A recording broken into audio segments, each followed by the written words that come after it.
Bom dia, boa tarde ou boa noite, a depender do horário em que vocês estejam assistindo a essa aula. Bom, hoje eu gostaria de convidar vocês a refletir sobre as expressões da vulnerabilidade e o significado do termo de consentimento livre esclarecido. Para além disso, também gostaria que nós pensássemos no pagamento a participantes de pesquisa. Para tanto, eu pedi que vocês lessem 2 capítulos desse livro aqui.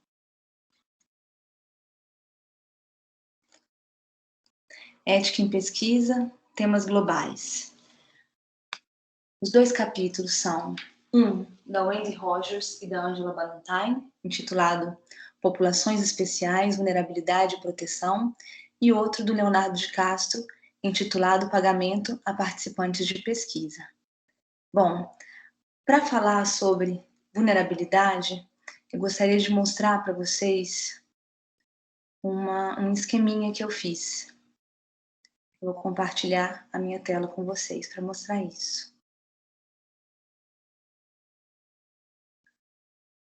Espero que vocês estejam vendo. Então, para falar sobre vulnerabilidade, eu gostaria de passar por esses 3 itens. Sobre a definição de vulnerabilidade. O segundo, sobre expressões da vulnerabilidade, vulnerabilidade extrínseca e vulnerabilidade intrínseca. E o terceiro, sobre consentimento livre esclarecido. E subitens, digamos assim, ou itens que devem compor esse consentimento.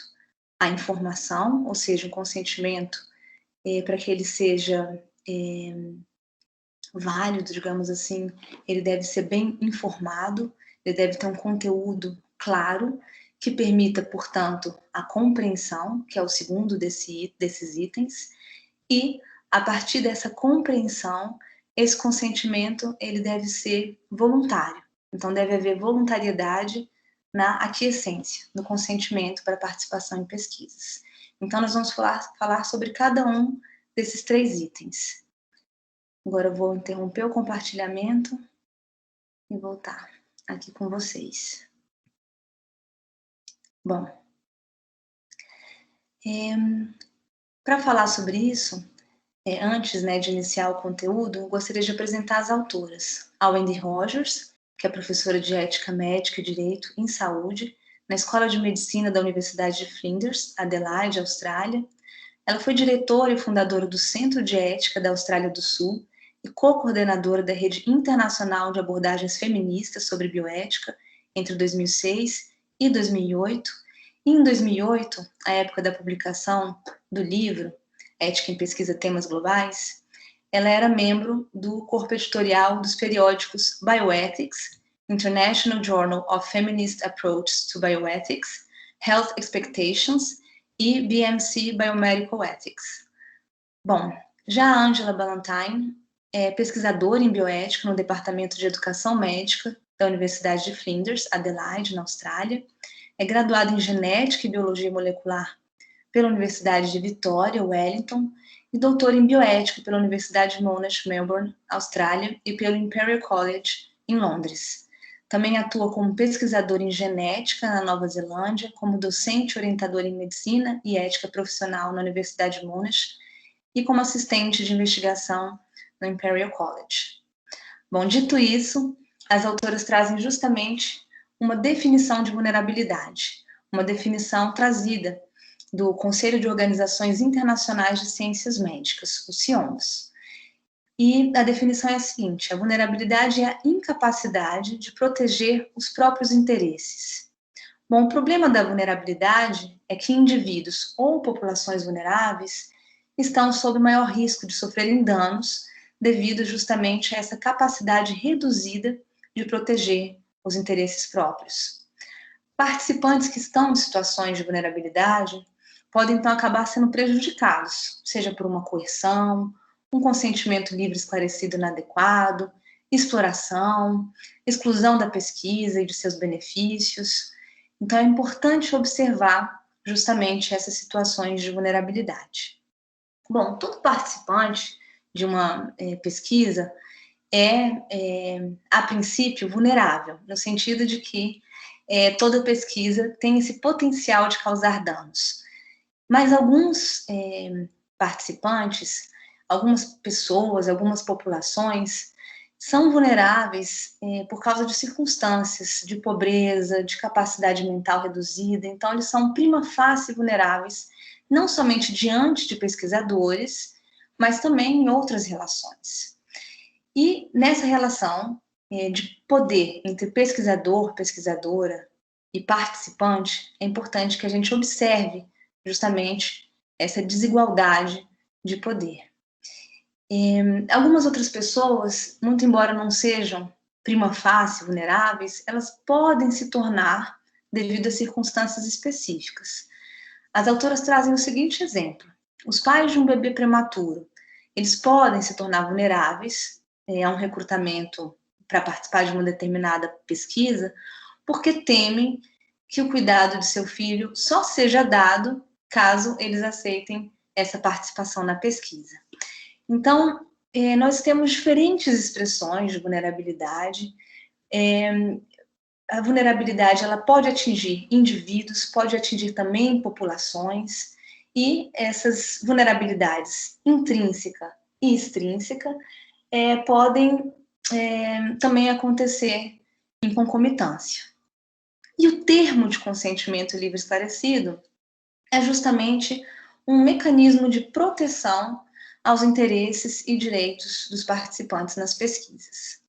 Bom, dito isso, eu vou falar um pouco sobre cada uma dessas vulnerabilidades, nesses dois tipos de vulnerabilidade. A vulnerabilidade extrínseca, que é ocasionada por circunstâncias externas, como falta de poder socioeconômico, pobreza, baixa escolaridade, carência de recursos, e a vulnerabilidade intrínseca, que é causada por características que são atinentes aos indivíduos, como doenças, deficiências ou extremos de idade, né? Pessoas muito novas, crianças ou já mais velhas, idosas.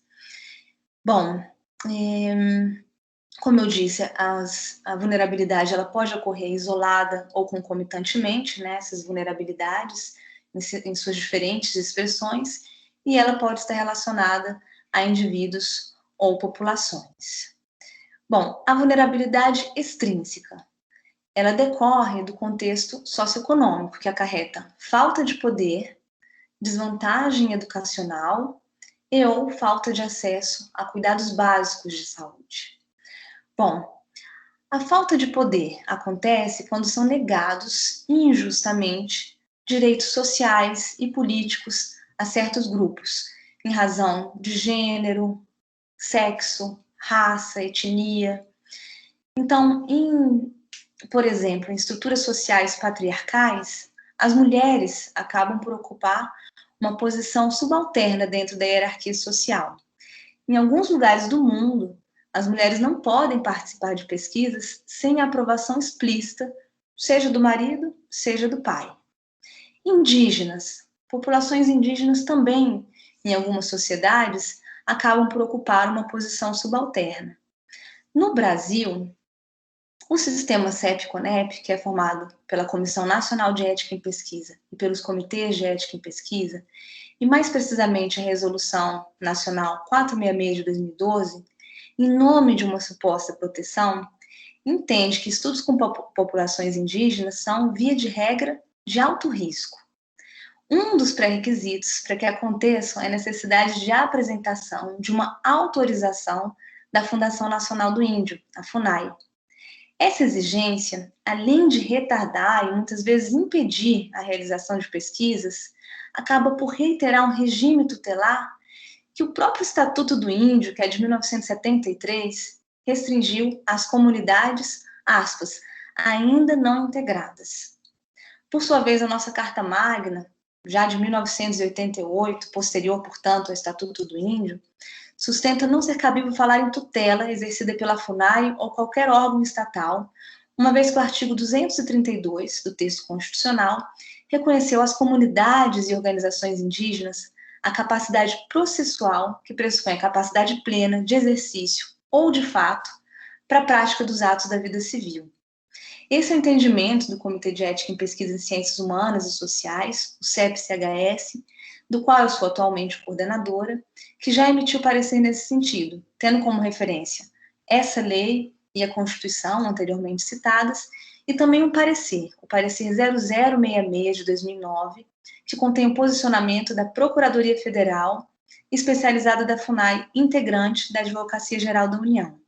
Então, essas são questões tão controversas que perpassam a bioética, que permitem, né, por exemplo, que um sistema como o nosso, né, em nome de uma proteção, acarrete o silenciamento dessas populações. Essa é uma crítica, mas é importante a gente pensar que, por serem vulneráveis, indivíduos ou grupos de pessoas não devem deixar de participar de pesquisas. O que a gente deve admitir? Que existem riscos. Riscos à integridade física, riscos psicológicos, riscos sociais, riscos econômicos, e que, considerados esses riscos, quando se trata de pessoas ou grupos sociais em situações de vulnerabilidade, é preciso dar mais atenção a essas pessoas ou a esses grupos sociais. Isso não significa, como dito, que essas pessoas ou grupos precisam deixar de participar de pesquisas. Então, para evitar esses danos de coerção, de um consentimento inadequado ou maiores riscos, é preciso prestar atenção no consentimento livre e esclarecido, para que ele atente para os riscos maiores. É preciso que ele garanta a confidencialidade e é preciso que ele atente também aos riscos não físicos. Bom, tendo falado sobre a falta de poder, nós podemos falar sobre uma outra vulnerabilidade que seria extrínseca, a desvantagem educacional. Bom, quando se tem uma falta de acesso à educação, isso pode gerar uma falta de familiaridade com alguns conceitos, algumas noções da academia. Então, o analfabetismo, por exemplo, pode impor alguns obstáculos para a obtenção do termo de consentimento livre esclarecido, né? Porque ele pode trazer uma linguagem que não seja tão clara para aquelas populações, para aquelas pessoas que vão participar da pesquisa. Então, é preciso que o pesquisador, a pesquisadora, traduzam esses conceitos para as línguas locais, né, que deixem, então, de gerar qualquer confusão ou controvérsia. Agora, é importante reconhecer que existe uma diferença entre uma capacidade reduzida de dar consentimento livre e esclarecido, devido a uma cognição limitada, né, por exemplo, devido a uma deficiência, uma psicose aguda, e os desafios que são associados à obtenção desse termo, quando do acesso a populações que têm a plena capacidade cognitiva, mas que têm pouca ou baixa escolaridade, ou que seja analfabeta. Então, essas pessoas que têm a capacidade plena, mas que são analfabetas ou não escolarizadas, elas podem entender e são autônomas para responder diante do pesquisador ou da pesquisadora. Então, elas podem dar o consentimento. Elas não precisam de um consentimento de um responsável, diferentemente daquelas pessoas que têm já a capacidade cognitiva comprometida. Porque nesses casos, como nós vamos falar adiante, pode ser preciso que um responsável dê essa anuência ou esse consentimento. Então, essas populações que têm escolaridade baixa, ou essas pessoas que são analfabetas, elas não devem ser tratadas paternalisticamente. É preciso, ao contrário, que o pesquisador ou a pesquisadora desenvolva estratégias de comunicação que facilitem esse consentimento livre e esclarecido pleno. Então, para que o consentimento não seja inadequado, para que não haja coerção, é muito importante, como solução a esse provável dano, que haja uma consulta, uma comunicação constante com a comunidade. É preciso que mecanismos e materiais especiais de consentimento livre e esclarecido sejam desenvolvidos.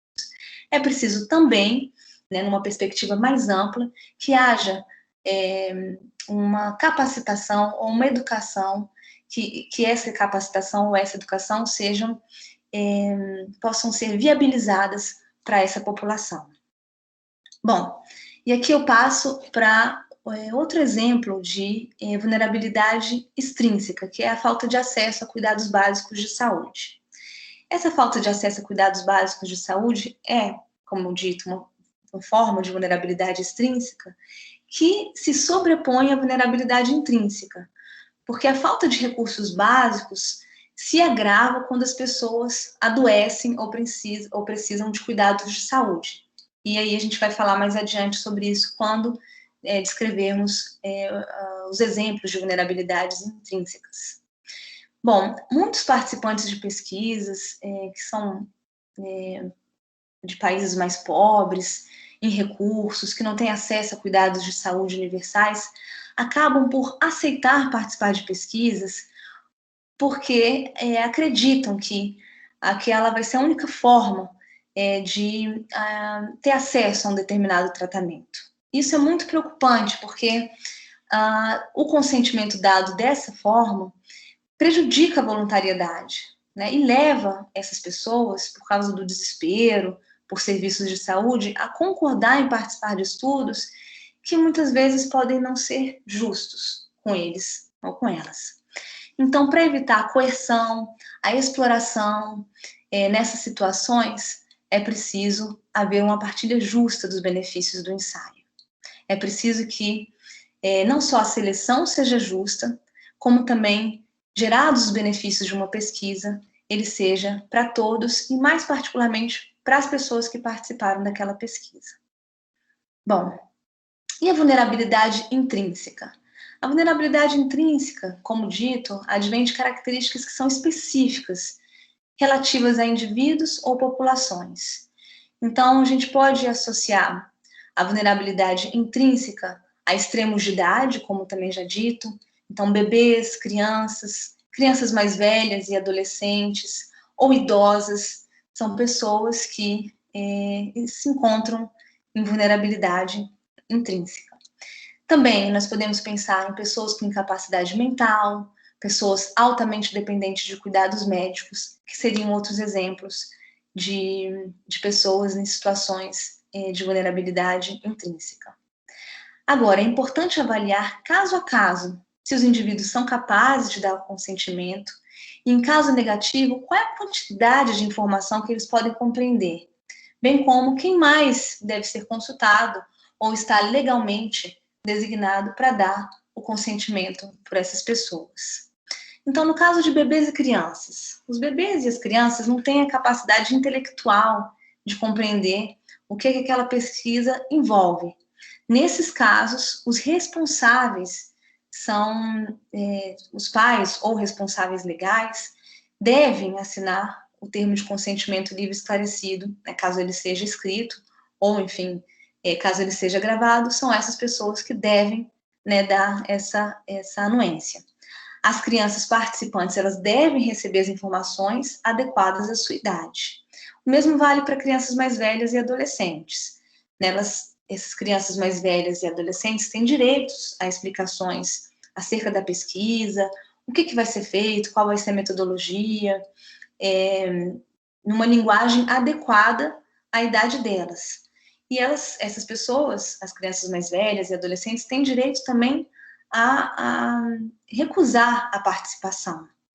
Mas, ao mesmo tempo que elas dão esse assentimento, o consentimento livre e esclarecido deve ser dado pelos seus pais e ou responsáveis legais. Bom, aqui é interessante pensar que pode haver conflitos de interesses entre a criança e seus pais ou responsáveis legais.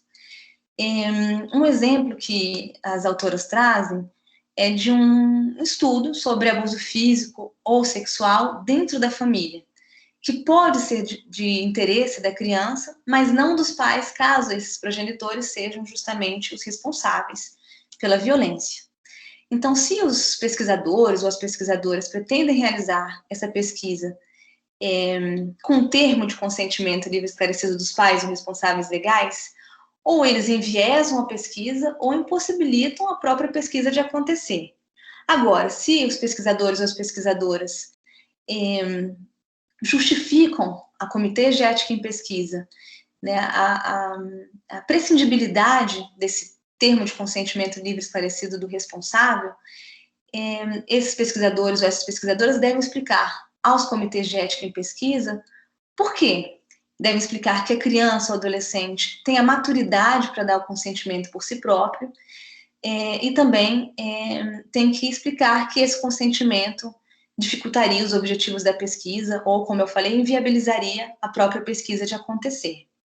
Então, é importante considerar também a existência desses possíveis conflitos de interesses. Bom, o desejo de proteger essas crianças de danos, tanto as pequenas quanto as mais velhas, poderia resultar na exclusão delas de pesquisas, como no caso dos indígenas que eu falei, ou das mulheres, das pessoas em situações de vulnerabilidade em geral. E retirar essas pessoas de pesquisas poderia significar retirar também um potencial benefícios que essas pesquisas poderiam trazer para as crianças, para as mulheres, para os indígenas. Então é importante, mais uma vez, que a vulnerabilidade ela não se torne um obstáculo para que as pesquisas sejam realizadas, mas sim que elas se tornem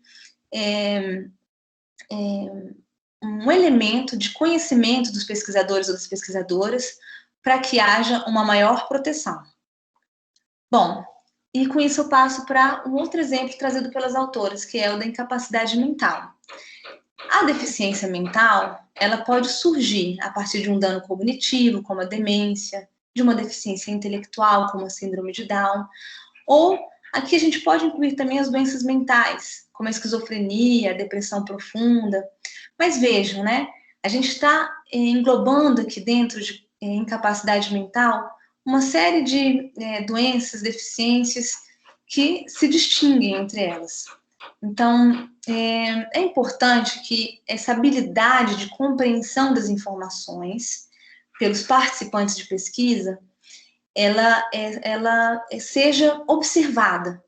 Essa habilidade ela pode oscilar em relação à hora do dia, em relação à administração da medicação, à duração, à natureza da doença, ao desconforto, ao sofrimento do indivíduo, à complexidade da pesquisa, e tudo isso deve ser observado pelo pesquisador ou pela pesquisadora. Mais uma vez, sem excluir essas pessoas de participar de pesquisas.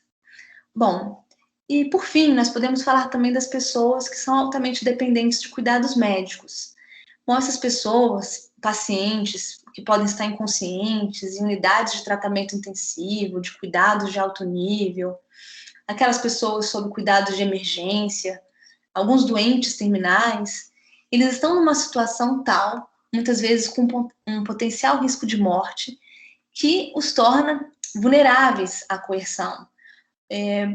Primeiro, porque pode ser que eles não tenham a capacidade ou tempo para considerar todas as opções existentes para escolher se querem ou não participar de uma pesquisa.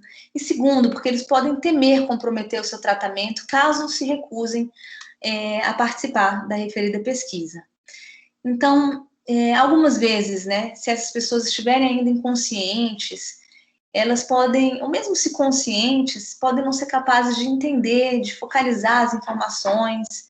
Então, é uma situação muito complicada. Nesses casos, para evitar um consentimento inadequado, a coerção, a exploração, ou mesmo a exclusão de pesquisas, é importante fazer um consentimento livre e esclarecido, ou assentimento adaptados. Caso essa pessoa esteja, por exemplo, inconsciente, é preciso solicitar um consentimento do responsável, é preciso garantir que os benefícios sejam justos para evitar justamente a exploração, e é preciso garantir que as inclusões também sejam justas para evitar a exclusão. Bom, dito isso, como também já foi observado, já adiantei, o consentimento acaba por ser esse mecanismo que garante que os direitos, os interesses dos participantes de pesquisas sejam respeitados, observados. E esse consentimento, ele precisa de 3 elementos, né? Ele precisa de informações adequadas, e informações claras que permitam a compreensão. Então, esse consentimento ele deve ser inteligível para os participantes de pesquisa e deve garantir, né, a liberdade de escolha. Bom, nós já falamos que quando a população está em uma situação de vulnerabilidade, é preciso adotar um esforço especial para assegurar que essas informações do consentimento sejam inteligíveis. É preciso lidar com uma desvantagem educacional, é preciso lidar com uma incapacidade mental. No caso da desvantagem educacional, por exemplo, é preciso descobrir qual é o nível de educação, qual é a compreensão que aquelas pessoas têm da pesquisa, porque daí eu sei quais são as necessidades de informação. E daí cabe ao pesquisador ou à pesquisadora desenvolver estratégias especiais, instrumentos. As autoras citam panfletos, videoclipes, encenações teatrais, para garantir que aquela população entenda os riscos e também os benefícios da participação. Um outro exemplo que as autoras trazem, que é muito interessante, é o dos conselhos. Né? Elas mostram que comitês de ética em pesquisa na Austrália têm remetido propostas de estudos que envolvem populações indígenas, no exemplo dos estudos sobre populações indígenas, a comitês consultivos dos povos aborígenes e insulares do Estreito de Torres, para comentários e aprovação. Isso é interessante, porque são os próprios indígenas, as comunidades indígenas, que, nesses comitês consultivos, orientam sobre a aprovação ou a recusa de um determinado, né, ou a reprovação de um determinado projeto de pesquisa. Num outro exemplo, participantes com capacidades mentais limitadas. Dependendo do grau de deficiência, eles podem compreender aquilo que está sendo proposto. Então, mais uma vez, devem ser feitos esforços para estabelecer uma comunicação de um modo adequado, utilizando todas as ferramentas, estratégias comunicativas, tudo aquilo que for possível para que essa interlocução ela seja produtiva, esse diálogo ele seja produtivo e haja um entendimento por parte dos participantes da pesquisa. No caso das crianças, também é importante proporcionar informações a elas, que elas possam entender de acordo com a idade delas. Deve-se ponderar se elas são capazes de dar um assentimento e para além do consentimento dos pais, ou no caso, né, de conflitos de interesses, deve-se ponderar sobre a prescindibilidade desse consentimento dos pais ou responsáveis legais. Então, os fatores importantes a considerar são a idade das crianças, a natureza da pesquisa, se ela é invasiva ou não, quais são os riscos que essa pesquisa oferece, quais são também os benefícios e, como já dito, quais são, se existem, conflitos de interesses entre os pais e as crianças. Caso haja também normas legais sobre responsáveis e pesquisa, essas devem ser observadas. A gente tem, por exemplo, o nosso Código Civil, que prevê nos seus artigos 3º, 4º e 5º, que são absolutamente incapazes pessoas menores de 16 anos, relativamente incapazes pessoas maiores de 16 anos e menores de 18 anos. E são capazes, né, ou seja, a menoridade cessa quando dos 18 anos. Então, são capazes aquelas pessoas que têm mais de 18 anos. Então, essa pessoa fica habilitada, desculpem, à prática de todos os atos da vida civil. Isso é observado pela nossa Resolução 466, que orienta que consentimento livre e esclarecido deve ser obtido de pessoas maiores de 18 anos e o assentimento de pessoas menores de 18 anos ou que sejam dependentes. Né? Mas, claro, a gente deve também observar aquilo que já foi dito, se existem ou não conflitos de interesses, enfim. Mas, via de regra, o consentimento livre e esclarecido é obtido de pessoas maiores de idade, seguindo o nosso Código Civil, e o assentimento é obtido de pessoas menores de idade, desculpem, com o acréscimo do consentimento dos pais ou responsáveis legais. Bom, quais são as informações necessárias ao consentimento livre e esclarecido? Em quaisquer formatos que ele seja fornecido, porque nós temos um termo formal, mas o consentimento livre esclarecido ele também pode ser oral, ele pode ser imagético. A resolução 510 de 2016 previu esses diferentes formatos. Mas as informações necessárias são as seguintes. É preciso que o participante ou a participante, né, a pessoa que vai participar da pesquisa, que ela saiba qual é o objetivo da pesquisa, o que vai ser ali investigado, quais são os métodos da pesquisa, né, como que a pesquisa vai ser desenvolvida, o que vai acontecer com o participante, quanto tempo ele vai fazer responder a um questionário ou a uma entrevista, enfim, o que vai acontecer com ele? Que riscos ele corre? Né? Quais são os potenciais riscos? E também como que esses riscos vão ser dirimidos? Ou seja, quais estratégias vão ser utilizadas pelo pesquisador ou pela pesquisadora para minimizar esses riscos? Quais são os benefícios também? Né? Quais são os aspectos benéficos daquela pesquisa? Para além disso, como que a privacidade e a confidencialidade vão ser garantidas? Existem alternativas à participação? O participante ele pode se retirar do estudo a qualquer momento, assim que ele desejar? O que acontece se ele sair do estudo? Por quem que a pesquisa vai ser monitorada? Quais são os pesquisadores ou qual é a equipe de pesquisadores da pesquisa? Os participantes podem fazer alguma reclamação da pesquisa? Eles podem tirar dúvidas sobre a pesquisa? Né? E nesse caso, como é que os pesquisadores ou as pesquisadoras podem ser contatados? Quem que financia o estudo? Qual é o valor desse estudo? Existem conflitos de interesse quanto aos pesquisadores, patrocinadores, instituições? Há pagamento aos participantes? Existem benefícios esperados para a comunidade em geral, além dos benefícios diretos para os próprios participantes? E como os resultados vão ser divulgados, vão ser devolvidos aos próprios participantes da pesquisa?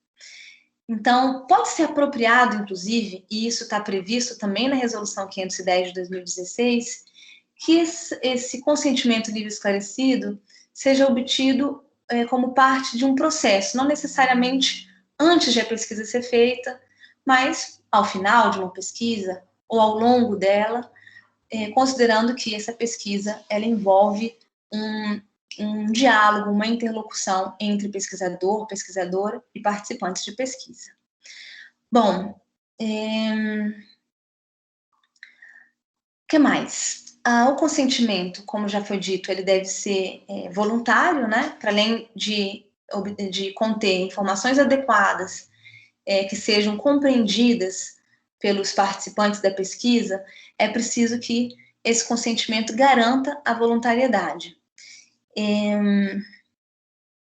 Para isso, é preciso que aquelas situações de vulnerabilidade relacionadas à falta de poder, fatores sociais, né, que imprimem essa vulnerabilidade extrínseca, elas sejam, essas situações também sejam manejadas. E há maneiras de poder apoiar os indivíduos, esses grupos sociais, nessas situações que podem ser coercitivas. As autoras trazem como exemplo a possibilidade de que um advogado atue como intermediário entre pesquisador, pesquisadora e participantes. Esse advogado ele pode garantir que as informações sejam bem esclarecidas, pode garantir que não haja uma coerção nessa anuência. Um outro exemplo que a gente pode dar é dos gatekeepers, que são aquelas pessoas do convívio dos potenciais participantes que podem justamente mediar essa relação com os pesquisadores ou as pesquisadoras. Bom, essas garantias sobre a voluntariedade da pesquisa, a liberdade de escolha na participação, na recusa, essas garantias também podem ser dadas por meio da confidencialidade. Essa é uma outra forma de tentar reduzir os efeitos coercitivos da falta de poder. Bom, é sempre importante, e aqui eu destaco mais uma vez, garantir que haja informações. Isso é interessante inclusive para pensar que no caso do Brasil nós falamos em consentimento livre e esclarecido, justamente porque aqui o consentimento ele deve ter, para além das informações, ele deve ser, essas informações devem ser tão claras que permitam a compreensão e a liberdade de escolha. Né? Daí a terminologia consentimento livre e esclarecido, diferentemente, por exemplo, dos Estados Unidos, onde se fala em consentimento informado. Né? Nesse país, bastaria, né, a informação para que o consentimento fosse dado, porque se entende que as pessoas ali não vivem em situações de tantas desigualdades, como aqui no caso do Brasil. Bom, uma outra preocupação importante, né, das pesquisas, e também uma preocupação importante para lidar com essas situações de vulnerabilidade, é justamente a partilha justa dos benefícios dos estudos. A vulnerabilidade extrínseca, ela surge justamente desses sistemas sociais injustos, em que direitos sociais, econômicos, políticos, eles acabam por ser negados a algumas parcelas da população. Então, para lidar com isso, algumas diretrizes internacionais, documentos, têm exigido que essa devolutiva seja dada aos participantes da pesquisa, em forma, por exemplo, de capacitação local. Essa é a orientação do CIONS, o Conselho de Organizações Internacionais de Ciências Médicas. E essa capacitação, ela incluiria uma série de atividades, por exemplo, o estabelecimento e fortalecimento da revisão ética competente e independente. Então, é importante que comitês de ética independentes, que não estejam associados àquela pesquisa, possam avaliá-las, né, para poder justamente julgar eticamente se aquela pesquisa ela deve ser levada a cabo. Outro item dessa capacitação é o fortalecimento da capacidade de pesquisa, o desenvolvimento de tecnologias apropriadas a pesquisas biomédicas e em cuidados de saúde, para o caso, né, de pesquisas biomédicas, o treinamento da equipe de pesquisa e de assistência à saúde, ainda para esses casos de pesquisas biomédicas, e a educação da comunidade de onde serão recrutados os participantes de pesquisa. O que é importante é que haja essa devolução, que pode acontecer nesses formatos, no caso de pesquisas biomédicas, mas a devolução ela pode acontecer em diversos outros formatos, né? A devolução ela pode se dar por meio de um relato daquela pesquisa que foi feita, ela pode se dar por meio da devolução dos materiais escritos, de artigos, de teses, ou de meios mais acessíveis, como eu falei, num relato, ou numa palestra. Enfim, tem diferentes formas de se devolverem os resultados de uma pesquisa, que inclusive não precisam ser devolvidos somente após o término da pesquisa, mas também ao longo da pesquisa. Nós vamos ter uma aula só sobre isso, sobre o compartilhamento de resultados de pesquisas com os participantes delas. Bom, uma outra questão, também aqui relacionada, importante de ser discutida, é a exploração, que ocorre exatamente quando esses benefícios são injustamente distribuídos. Tanto a vulnerabilidade intrínseca quanto a extrínseca podem ser exploradas. E aí, as autoras fazem a seguinte reflexão, que é uma reflexão que gera debates, e nós vamos falar mais sobre isso quando da abordagem do texto, do capítulo, escrito pelo Leonardo de Castro. Elas consideram que mesmo a pesquisa que seja exploratória, mas que também seja benéfica para os participantes dela, pode proporcionar, portanto, uma situação melhor do que aquela na qual eles estariam se não fossem participantes. E mesmo assim, né, mesmo que haja esses benefícios eles podem não ser justos. Né? A exploração ela poderia ser também consensual. Quando um indivíduo ou comunidade é extrinsecamente vulnerável devido a circunstâncias extremas, como a pobreza, a doença, pode ser sensato concordar voluntariamente com uma determinada pesquisa, mesmo que ela seja injusta, porque ela representa a melhor alternativa disponível. E aqui as autoras defendem que nessa situação, mesmo quando a pesquisa é benéfica e consensual, há uma exploração que é, portanto, antiética.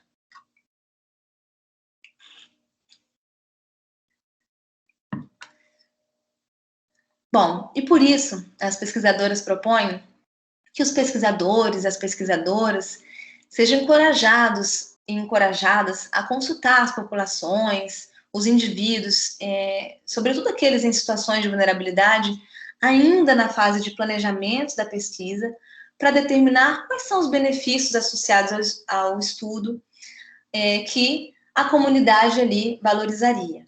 Então, as autoras propõem algo muito interessante, que é uma parceria com essas populações, particularmente aquelas populações em situação de vulnerabilidade, parceria esta que respeitaria seus interesses e seus valores. Esses benefícios podem resultar, por outro lado, também numa indução indevida.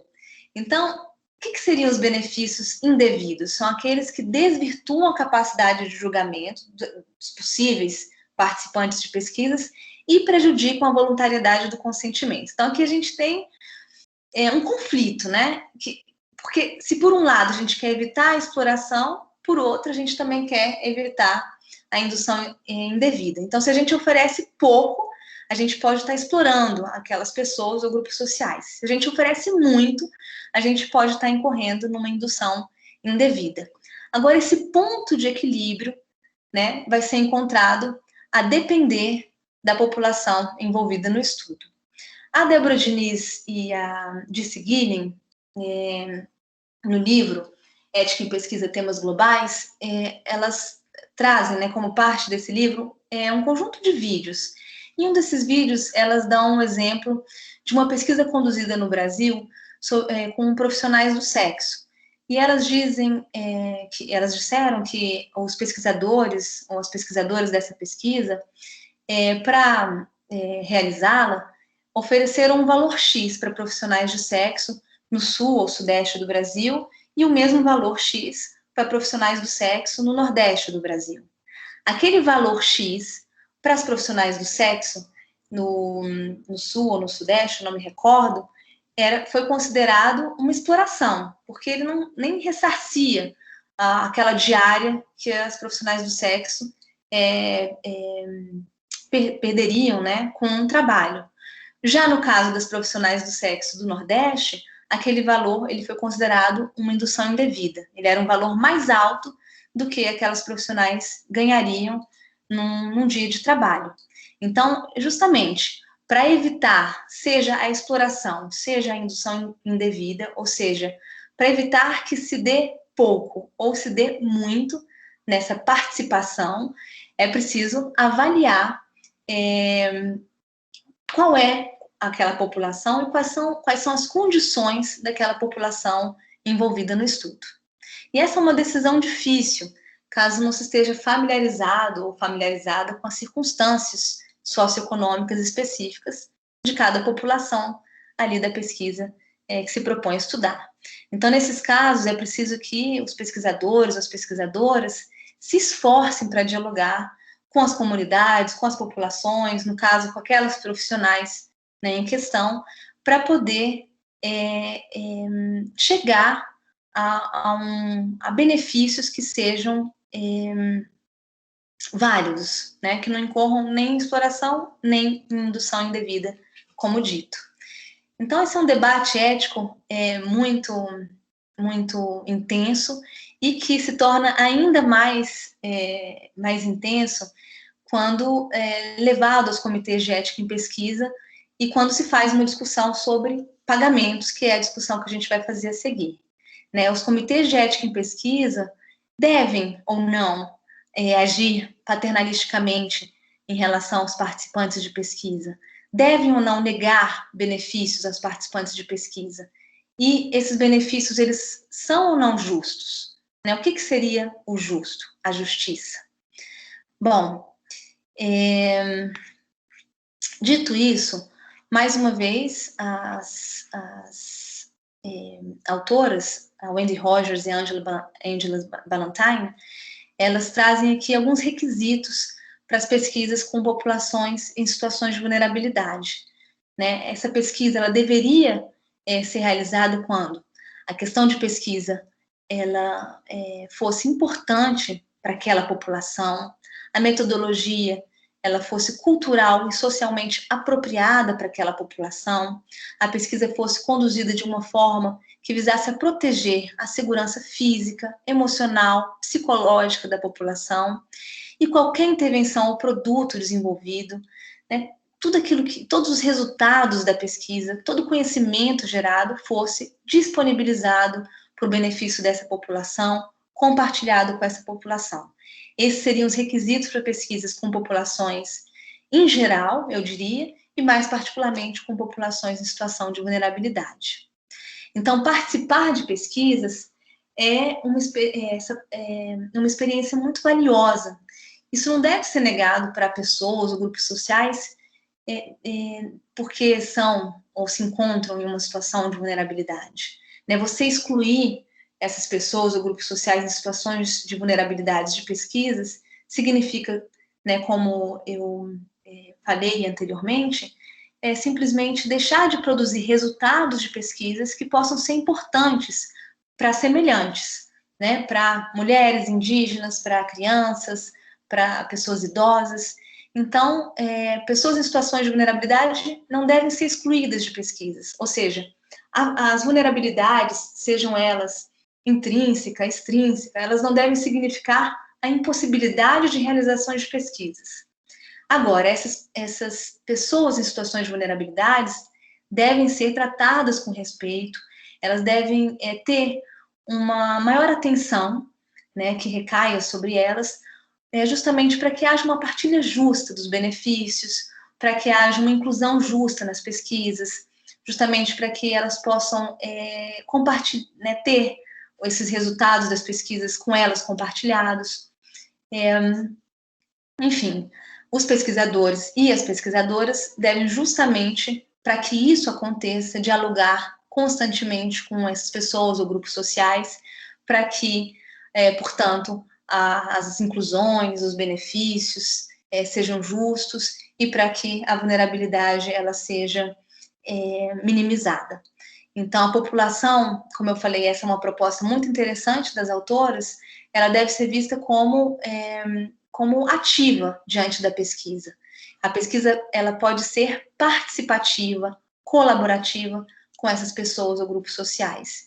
Essa abordagem oferece vantagens científicas na medida em que os desenhos das pesquisas acabam por levar em conta o contexto cultural e acabam por produzir resultados mais robustos, mais úteis na prática.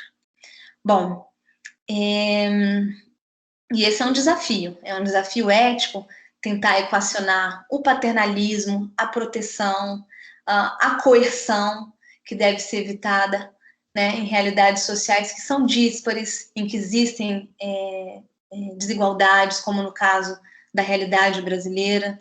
E esse é particularmente um desafio para os comitês de ética em pesquisa, que têm que lidar com a avaliação de projetos de pesquisas, né, que envolvem pessoas ou grupos sociais, especificamente em situações de vulnerabilidade. Bom, com isso, a gente parte para um segundo momento dessa aula, que é decorrente dessa reflexão, que é sobre pagamentos a participantes de pesquisas. E aqui eu quero compartilhar com vocês mais um esquema.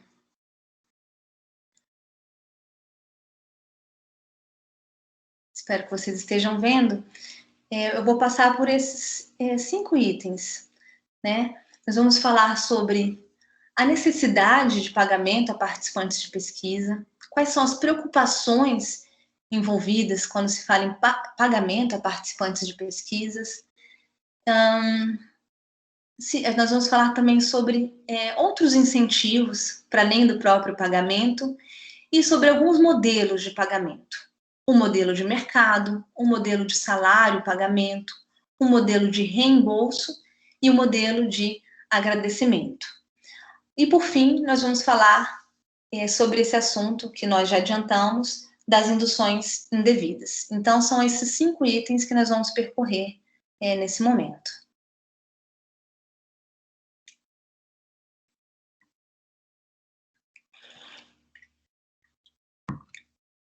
Bom, para tanto, como já foi dito, eu pedi que vocês lessem o capítulo escrito pelo Leonardo de Castro, Pagamento a Participantes de Pesquisas. O Leonardo de Castro é professor de filosofia da Universidade das Filipinas e pesquisador sênior associado da Universidade Nacional de Singapura.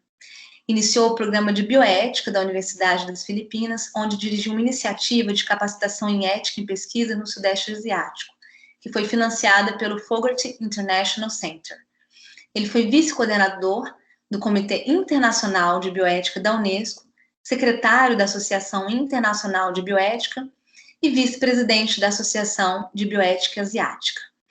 À época da publicação do livro, ele era membro do UNESCO Advisory Expert Committee for the Teaching of Ethics. Bom,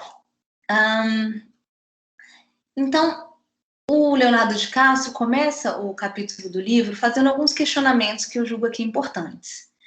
Ele pergunta o seguinte: os sujeitos humanos, as pessoas, devem ser pagas por participarem de pesquisas biomédicas?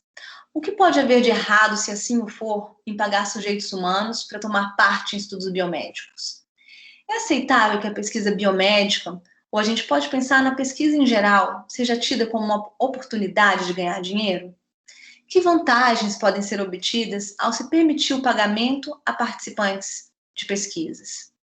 O pagamento facilita o recrutamento, assegura a continuação de pesquisas eticamente aceitáveis, e aqui ele fala dessas pesquisas sobre doenças humanas e seu tratamento, mas nós podemos pensar, mais uma vez, nas pesquisas em geral, sejam elas da área da saúde, sejam essas pesquisas das ciências humanas e sociais. Bom, o pagamento garante somente a compensação pela contribuição de participantes, ou será que ele pode levar à profissionalização da relação entre pesquisadores, pesquisadoras e participantes? Que desvantagens pode haver no pagamento? O pagamento a participantes promove o consumismo indesejável no campo da medicina ou em qualquer outro campo, aqui também das ciências humanas e sociais? O pagamento tem o efeito de desencorajar o voluntarismo, o altruísmo. Ele ocasiona a exploração de pessoas, grupos mais pobres da população? Bom, para responder essas questões, o Leonardo de Castro pergunta se o pagamento ele é realmente necessário. Né? Foi o nosso primeiro item. A necessidade de se pagar pela participação em pesquisas científicas, mais uma vez, não somente biomédicas, mas também das ciências humanas e sociais.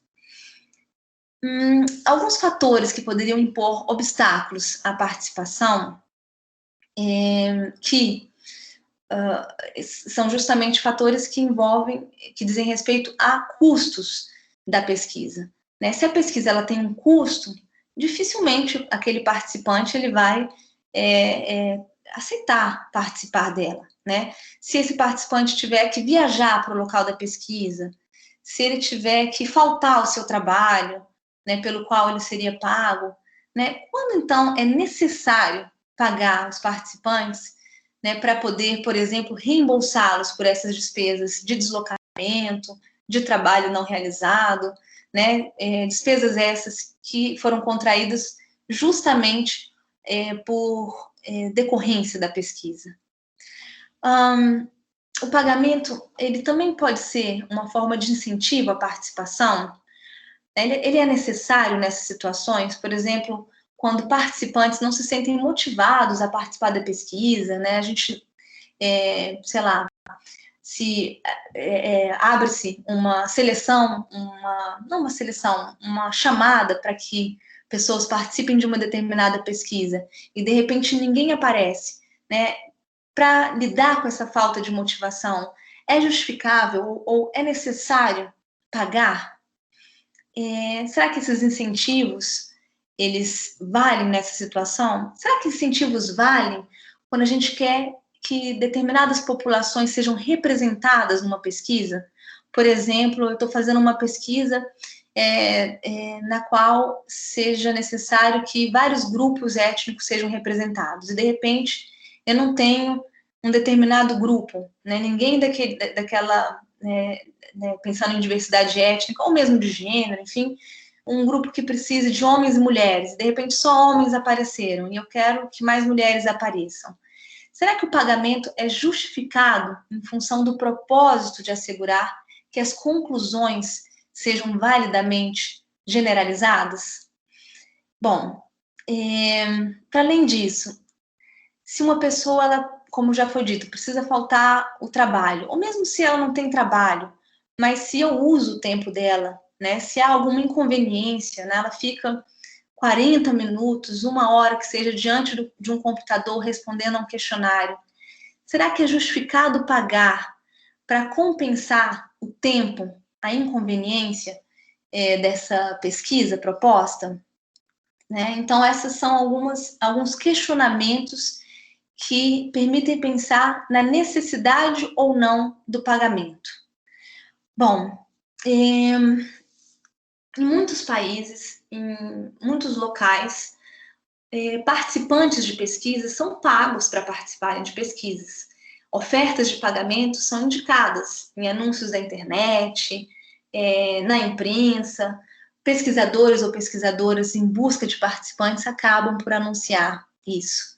No caso do Brasil, pela nossa resolução 466 de 2012, o pagamento é proibido, ressalvadas as pesquisas clínicas de fase 1 e de bioequivalência, que são estudos em que se testa a segurança de um novo medicamento mediante o recrutamento de pessoas sadias, e pesquisas que comparam um medicamento genérico ao melhor padrão existente no mercado, respectivamente. Então, salvo essas duas pesquisas, que são as pesquisas clínicas de fase 1 e de bioequivalência, o pagamento é proibido. Também em outras duas circunstâncias, como eu vou falar a seguir, é permitido que haja o pagamento, que seria no caso de ressarcimento e de indenização. Nós vamos discorrer sobre isso a seguir. Mas o pagamento em si, ele gera uma grande tensão, porque justamente ele tensiona essa capacidade de decidir livre e independentemente. Então, esse questionamento sobre a aceitabilidade de uma quantia, ou mesmo do próprio pagamento, se dá justamente porque essa quantia ou a existência do pagamento mesmo, né, poderia justamente comprometer a voluntariedade do consentimento, diminuir o valor das contribuições altruísticas às pesquisas, ou mesmo promover a exploração de determinados participantes de estudos. Então, desde o Código de Nuremberg, lá em 1947, aparece a ideia de que, aspas, vou fazer aqui uma citação do Código de Nuremberg, o consentimento voluntário do sujeito humano é absolutamente essencial. Isso significa que as pessoas que serão submetidas ao experimento devem exercer o livre direito de escolha, sem qualquer intervenção de elementos de força, fraude, mentira, coação, astúcia ou outra forma de restrição posterior. Fecha aspas.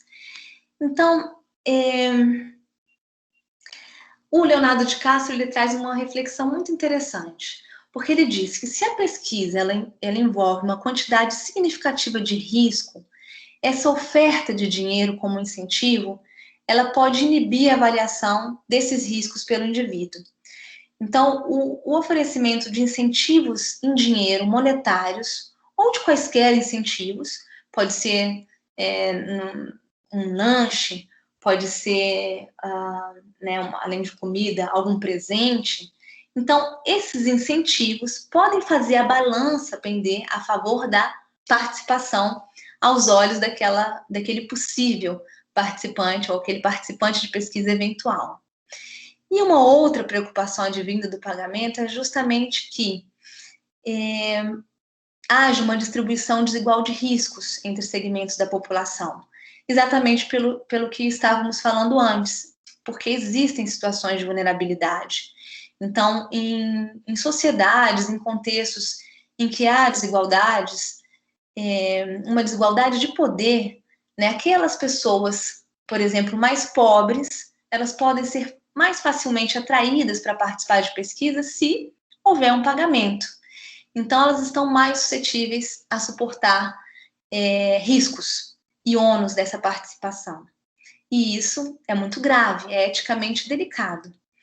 Bom, a ideia de oferecer um pagamento a participantes pode consistir em um mecanismo de indução forte o bastante para comprometer a capacidade das pessoas de decidir voluntariamente, ou com o nível de entendimento requerido para apresentar uma decisão bem esclarecida entre participar ou recusar essa participação. Independentemente da motivação inicial para pagar os participantes da pesquisa, o dinheiro ele pode funcionar como uma ferramenta de recrutamento. E isso acaba resultando em participantes que podem não compreender os objetivos do estudo ou os riscos envolvidos, podem não se preocupar com os resultados, né? Ou mesmo podem mentir nessa participação, podem não se preocupar, né, em colaborar da melhor forma possível com aquele projeto. Então, esse consentimento dado sob essas circunstâncias pode ser questionável, já que as exigências para o consentimento voluntário terão sido pressionadas justamente, né, pelos incentivos, monetários ou não. E aí, o Leonardo de Castro, ele pergunta se esses incentivos são necessariamente coercitivos. Segundo ele, não. O pagamento não é necessariamente coercitivo. Decidir livremente, nem sempre, segundo Leonardo de Castro, requer a existência de mais de uma opção disponível. E vejam que aqui ele discorda da Rogers e da Ballantine, porque ele diz que o pagamento oferecido a uma pessoa pobre, que se encontra numa situação socioeconômica desvantajosa, pode ser considerada a única opção realista para ela de lidar com aquela situação. Mas a aceitação da oferta deve ser necessariamente considerada involuntária, irracional? Segundo Leonardo de Castro, o participante teria feito aquilo que era coerente com as suas necessidades e interesses naquele momento específico. Então, a possibilidade de pagamento teria ali se apresentado como uma opção que, em outra circunstância, não teria estado ali disponível. Então, por que a gente concebe que a escolha daquele indivíduo ou daquele grupo de pessoas tenha sido irracional ou involuntária? Por que a disponibilidade da opção de receber o pagamento ela deve ser entendida necessariamente como um constrangimento às escolhas do indivíduo? Né? O que é a exploração? E aí o Leonardo de Castro vai dizer, olha, a exploração depende da quantidade de dano daquela pesquisa. E essa é uma medida muito interessante para a gente avaliar qualquer pesquisa. Quais são os riscos dessa pesquisa? Né? Inclusive no Comitê de Ética em Pesquisa, em Ciências Humanas e Sociais, o CEP-CHS, como eu falei, o comitê do qual eu sou atualmente coordenadora, essa é uma medida para a gente avaliar eticamente quaisquer pesquisas, né? Quais são os riscos que ela oferece para os participantes delas. Então, os pesquisadores, os pesquisadores ou as pesquisadoras, segundo Leonardo de Castro, não devem ser considerados culpados pelo desemprego, por essas desvantagens socioeconômicas, pela miséria pré-existentes. Então, eles não podem ser responsabilizados pela decisão desses indivíduos ou grupos sociais, pobres, no exemplo dado, de aceitar participar de uma pesquisa, principalmente por causa da presença ali daqueles incentivos monetários. Então, a medida, mais uma vez, é justamente a quantidade de dano a que esses indivíduos iriam, né, se submeter caso aceitassem a participação naquela pesquisa. Então, se a pesquisa envolve um risco mínimo ou baixo, é difícil dizer que os participantes estão sendo explorados, porque a exploração tem que envolver um dano significativo. Agora, quanto maior é o risco de dano, mais apropriado fica falar em uma relação exploratória. Então, algumas pessoas dirão que é errado, cruel, reter um pagamento que poderia ser muito útil àqueles participantes naquelas circunstâncias, especialmente se a intenção do pesquisador ou da pesquisadora era disponibilizar o pagamento àquelas pessoas de qualquer maneira, independentemente da situação econômica. E aí o Leonardo de Castro começa a questionar que outros incentivos existem para a participação em pesquisas. Né? Ele está falando aqui de pagamento, mas por que as pessoas participam de pesquisas, afinal?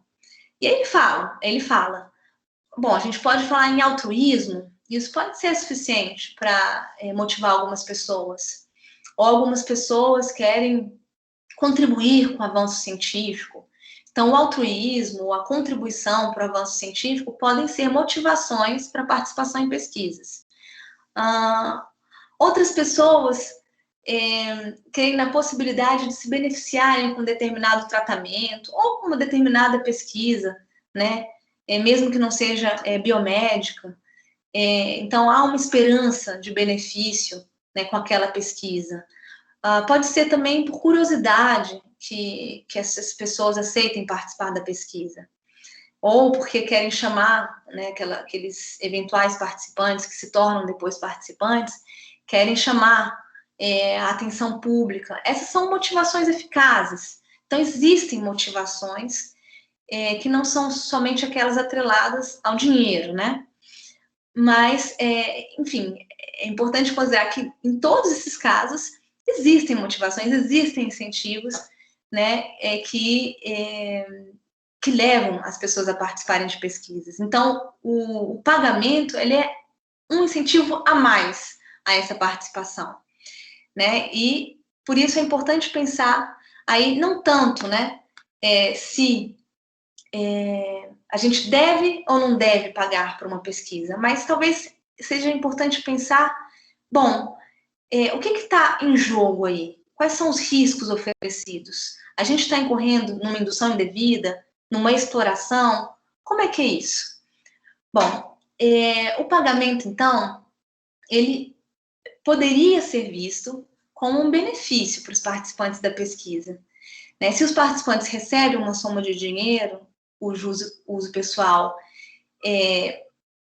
se sobrepõe a algum dano, então aquela quantia pode ser tida como um benefício.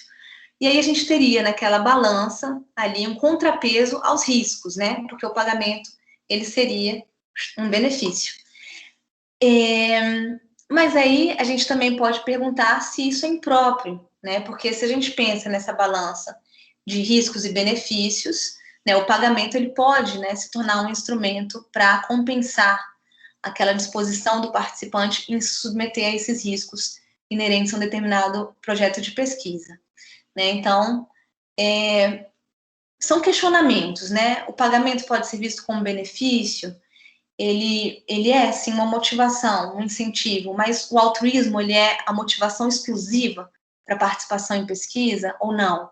Né? Então, mesmo se a gente falar que não, que o altruísmo deve ser a única forma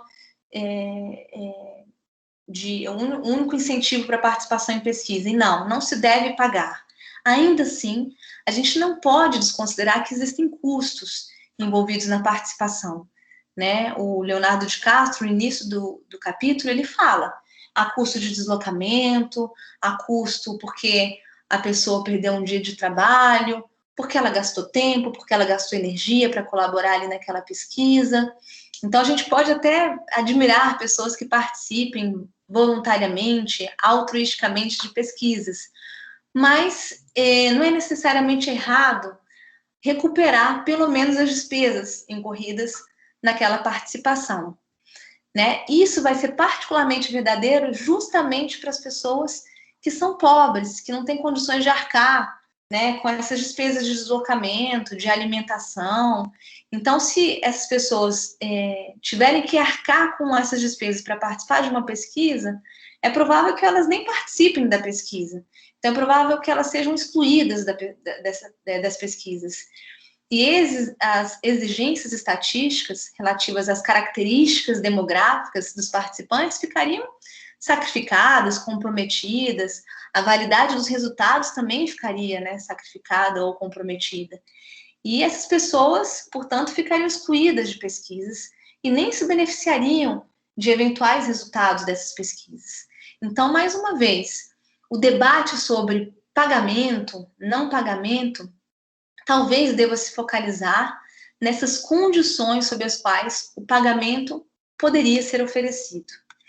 E para falar sobre isso, é que o Leonardo de Castro, em referência a Dickert e Grady, traz modelos de pagamento. O modelo de mercado, o modelo de salário e pagamento, o modelo de reembolso e o modelo de agradecimento. Bom, o que é o modelo de mercado? O modelo de mercado se baseia no princípio da oferta e da procura, né? Isso que vai determinar que valor os eventuais participantes devem receber por participar de um determinado estudo em um local específico. Então, se a oferta está escassa, né, paga-se mais naquela participação. Se a oferta é abundante, o custo tende a baixar. O modelo de salário-pagamento, ele põe a participação em pé de igualdade com um trabalho não qualificado assalariado. Então, a participação em pesquisa requer pouca habilidade, pouca qualificação, mas exige tempo, esforço, resistência, né, alguns eventuais procedimentos que sejam mais arriscados, mais incômodos. Então, a participação em pesquisa, ela seria similar, como foi dito, a um trabalho não qualificado, porque requer pouca habilidade, pouco treinamento, e frequentemente envolve também pouco trabalho. E o pagamento de participantes seria, então, numa escala proporcional a esses outros trabalhos não qualificados. Seria um salário relativamente baixo, calculado com base nesse valor fixo por hora, acrescido de algumas gratificações, enfim, por alguns procedimentos que possam ser mais penosos. Esses dois modelos, o de mercado e o de salário e pagamento, eles podem se sobrepor, em especial porque os salários eles são fixados normalmente em relação ao mercado e à lei da oferta e da procura. E a ideia de pagar gratificações aos participantes, né, pela conclusão do estudo, ela também é compatível com esses dois modelos, tanto o de mercado quanto o de salário e pagamento. O modelo de reembolso é aquele centrado nas despesas. Então, o pagamento seria oferecido para cobrir as despesas dos participantes. Aquelas despesas que eu citei antes, né? Deslocamento, alimentação. Então, não se deve exigir um sacrifício financeiro do participante de pesquisa.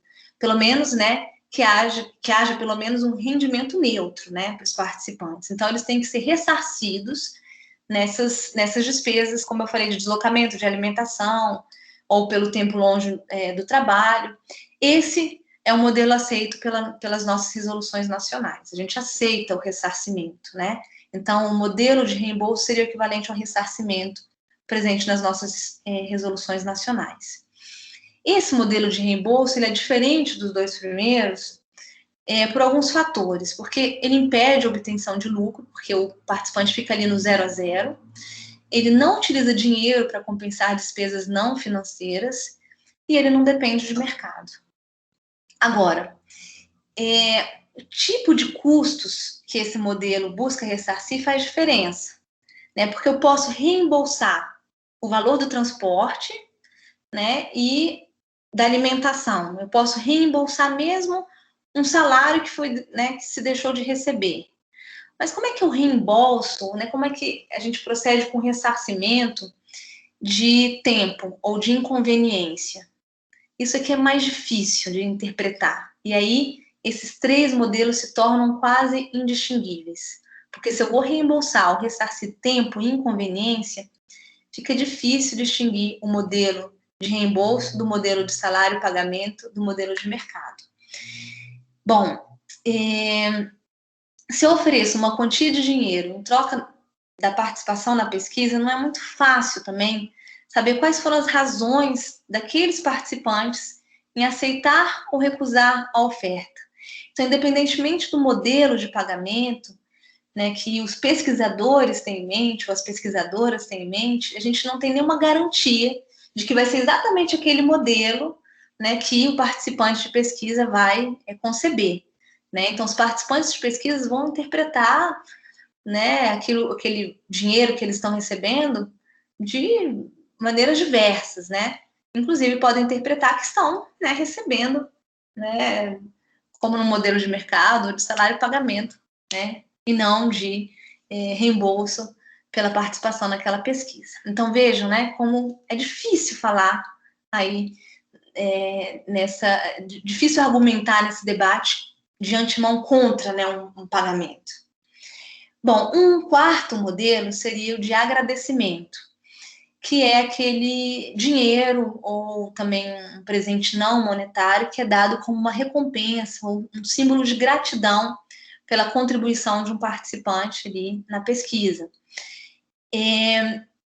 Esses pagamentos em agradecimentos, em formato de agradecimento, eles podem ter um impacto pequeno no recrutamento, porque frequentemente esses pagamentos são feitos ao fim do estudo.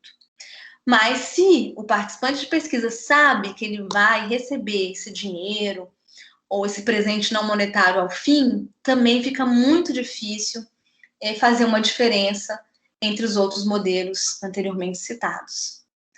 Então, vejam como é complicado. E aí o Leonardo de Castro fala, bom, é importante a gente pelo menos apontar algumas vantagens relativas aos modelos. O primeiro, o modelo de mercado, ele consegue um recrutamento rápido, né, porque você está pagando, né, e há uma possibilidade de lucro, e ele oferece uma ausência, uma redução aí de sacrifício financeiro nessa participação, né, porque a pessoa vai receber, né, inclusive pode ter lucro. Então, é estímulo para permanecer na pesquisa. O modelo de salário e pagamento, ele reconhece as contribuições dos participantes, né, e oferece, inclusive, um pagamento igual para um trabalho igual, e minimiza o risco da indução indevida, que é dado pelo primeiro modelo, né, de você indevidamente induzir aquela pessoa a participar, certo? E o modelo de reembolso, ele faz a proposição de representar um rendimento neutro, né, você reembolsa, então o participante de pesquisa, como eu falei, fica ali no 0 a 0, ele também não se sacrifica para participar da pesquisa. Há uma minimização do risco de indução indevida do modelo de mercado de salário de pagamento e oferece uma opção que implica pequeno ou nenhum sacrifício financeiro, né, porque ele vai ser ressarcido, né, por todas as despesas que tiver. E o modelo de agradecimento, ele expressa a gratidão e também evita aqui a indução indevida. Outras formas de pagamento existentes, que não se encaixam nesses modelos. Nós podemos pensar na compensação por danos ou prejuízos sofridos por participantes durante a pesquisa, que é também aceito nas nossas resoluções nacionais, é justamente a indenização. Isso é uma questão de justiça, né? Você compensar participantes de pesquisa que sofreram danos, prejuízos decorrentes da pesquisa, que eles possam, né, enfim, arcar com o tratamento, arcar, né, com qualquer despesa que venha a surgir, como eu falei, decorrente daquela pesquisa. Então, nas nossas resoluções nacionais, como dito, o pagamento, via de regra, é proibido, salvo em pesquisas clínicas de fase 1 e de bioequivalência. Fora esses dois casos, também é permitido o ressarcimento e a indenização. Bom, e as induções indevidas, né, que seria o nosso último ponto desse capítulo escrito pelo Leonardo de Castro. Nós já falamos, né, que as induções indevidas são ofertas coercitivas, né? Por que ofertas? Porque elas oferecem ao sujeito um bem ou uma opção que antes não existia. E são ofertas coercitivas porque, em função da falta de opções daquele sujeito, que é provável que aquela proposta constitua a única escolha possível. Então, ela acaba sendo, né, justamente indevida. Então, a indução indevida, ela é uma antítese da autonomia. E por quê? Justamente porque ela prejudica a capacidade de avaliar racionalmente, né, quando se tem em vista ali a expectativa de um ganho monetário, que seria um exemplo, né, de indução indevida, que se sobrepõe, por exemplo, à possibilidade de sofrer danos. Então, aqui, a gente parte para essa última discussão que está relacionada justamente às situações de vulnerabilidade, né? Quando, em situações de vulnerabilidade, sobretudo em situação de vulnerabilidades extrínsecas, né, quando há uma falta de poder, né, quando a pobreza envolvida, né, como nessas situações o pagamento ele pode ser uma indução indevida. Então, o incentivo monetário ele acaba comprometendo a autonomia, justamente na capacidade de avaliar racionalmente e também na capacidade de entender as informações relevantes, inclusive sobre os riscos da pesquisa. Então, o incentivo monetário ele pode ser uma opção benéfica para o participante, mas ele pode ser visto como indução indevida. E aí, de novo, né, a gente fica naquele equilíbrio instável entre saber se a gente pode considerar o pagamento como uma indução indevida ou se, em algum caso, esse pagamento ele pode ser visto como um benefício. E é justamente a posição do Leonardo de Castro defender que é potencialmente benéfico para o participante, desde que esse participante seja resguardado de danos ou riscos que sejam inaceitáveis. Então, a medida vai ser a quantidade de dano. Se um potencial sujeito vê na participação em pesquisa um meio viável de suprir parte das necessidades de sua família, ele agiria, segundo Leonardo de Castro, racionalmente. Né? Ele estaria ciente de todas as opções, né? Se ele estivesse ciente de todas essas opções e assim mesmo optasse por participar da pesquisa, então ele estaria agindo racionalmente.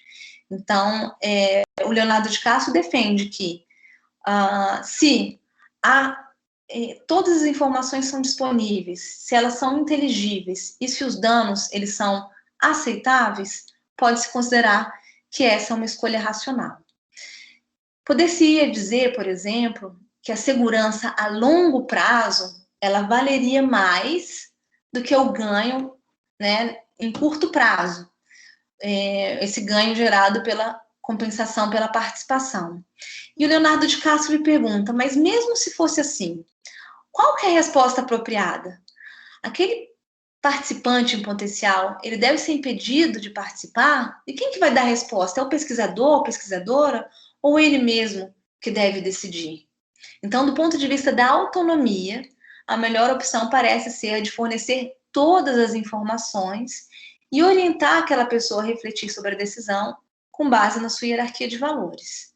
Então, a coerção, a influência indevida, elas existiriam se não houvessem todas as informações cabíveis ali fornecidas e se o risco ele fosse, como eu falei, inaceitável. Essa reflexão ela já apareceu no relatório Belmont, que foi publicado pela Comissão Nacional para a Proteção de Sujeitos Humanos em Pesquisas Biomédicas e Comportamentais. Esse relatório fala sobre a importância de assegurar que o consentimento seja dado sem coerção, sem influência indevida. E nesse relatório Belmont, aparecem definições para coerção e para influência indevida. Então, a coerção seria, aspas, uma ameaça a fim de obter complacência. E a influência indevida seria, aspas, a oferta de uma recompensa excessiva, injustificada, inadequada ou imprópria, fecha aspas. Então, aqui há como pano de fundo uma discussão sobre o justo, sobre justamente o conceito de justiça. O relatório menciona que faz parte da definição desse conceito a ideia de equidade.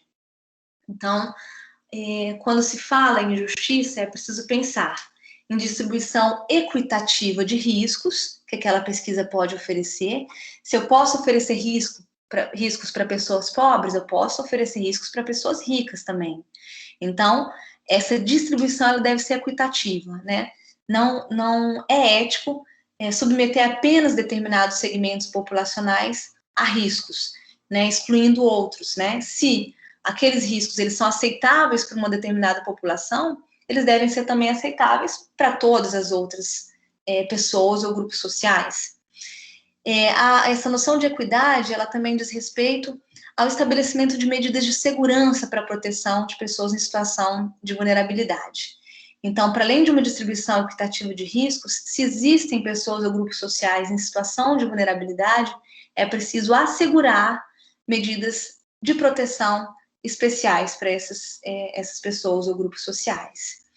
E oferecer também compensação por eventuais danos, ou modos de mitigar esses danos, enfim. Justamente porque a situação de vulnerabilidade torna essas pessoas ou grupos de pessoas mais suscetíveis à exploração, à manipulação, né, seja por meio de pagamento ou outra compensação material. E isso pode acontecer também em relação aos pesquisadores, no que se chama de conveniência administrativa, né? Que é uma influência indevida que é exercida sobre pesquisadores, né? Esses pesquisadores ou pesquisadoras podem sofrer uma forma de pressão, né, para levar um projeto de pesquisa a uma conclusão bem-sucedida, e essa pressão, então, os levaria ou as levaria à manipulação ali daquela pesquisa, convidando, né, por meio de incentivos monetários, que mais participantes, ou que determinados participantes fizessem parte da pesquisa. E essa conveniência administrativa, que é essa influência indevida aí, de investigadores ou investigadoras para que levem aquele projeto de pesquisa a uma determinada conclusão, a um determinado resultado, pode ter repercussões negativas para a segurança dos participantes ou mesmo para a validade dos resultados da pesquisa.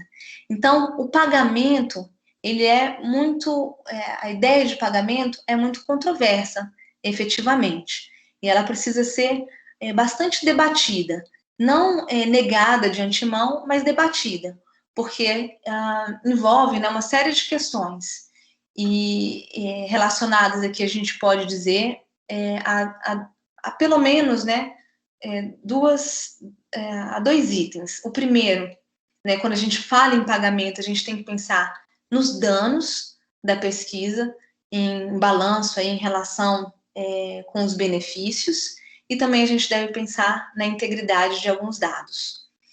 Bom, dito isso, o Leonardo de Castro, ele tece algumas considerações que podem ser direcionadas a membros de comitê de ética e a pesquisadores ou pesquisadoras, quando se fala em pagamento. Bom, em prol da transparência, é preciso que haja uma política escrita, diretrizes, procedimentos claros. No caso do nosso país, nós temos, como eu falei, né, uma resolução nacional, que é a Resolução 466 de 2012, que proíbe o pagamento, com exceção das pesquisas clínicas de fase 1, de bioequivalência, ressarcimento e indenização. Então, é preciso ter esses documentos claros. É preciso que os comitês de ética em pesquisa também determinem o que é aceitável em relação a riscos, né? Como eu falei, a exemplo do Comitê de Ética em Pesquisa em Ciências Humanas e Sociais, essa quantidade de dano ou de risco serve como uma medida para a gente poder avaliar a eticidade dos projetos de pesquisas que passam pelo nosso comitê. Os pesquisadores ou as pesquisadoras também devem deixar muito claro qual que é o propósito do pagamento que está sendo proposto ali, né? No caso do nosso país, seria, né, qual que seria, o pesquisador ou pesquisadora deve deixar claro o ressarcimento que vai ser feito, nos relatórios parciais ou finais também deve deixar claro se há alguma indenização. Então, isso tem que estar muito claro para os comitês de ética em pesquisa e ainda mais para os participantes ou, né, as participantes de uma determinada pesquisa. Os pesquisadores ou as pesquisadoras e os comitês de ética em pesquisa também devem se esforçar para desenvolver um modo padronizado de determinar quais são as quantias aceitáveis de compensação, né, que não incorram numa indução indevida, nem numa exploração.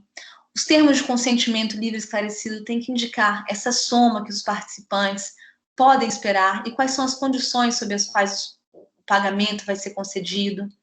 Ainda, os comitês de ética em pesquisa devem levar em conta essas situações de vulnerabilidade da população do estudo, quais são os critérios de inclusão correspondentes, quais são os procedimentos de recrutamento, de filtragem, para permitir inclusões justas, bem como os passos a serem dados na avaliação da capacidade daqueles participantes de processar informações e tomar decisões livremente. Então, isso tudo é muito importante de ser observado por pesquisadores ou pesquisadoras e também por comitês de ética em pesquisa. Outras considerações. É importante haver uma proibição da menção de pagamento em anúncios para poder minimizar aquela possibilidade de indução indevida.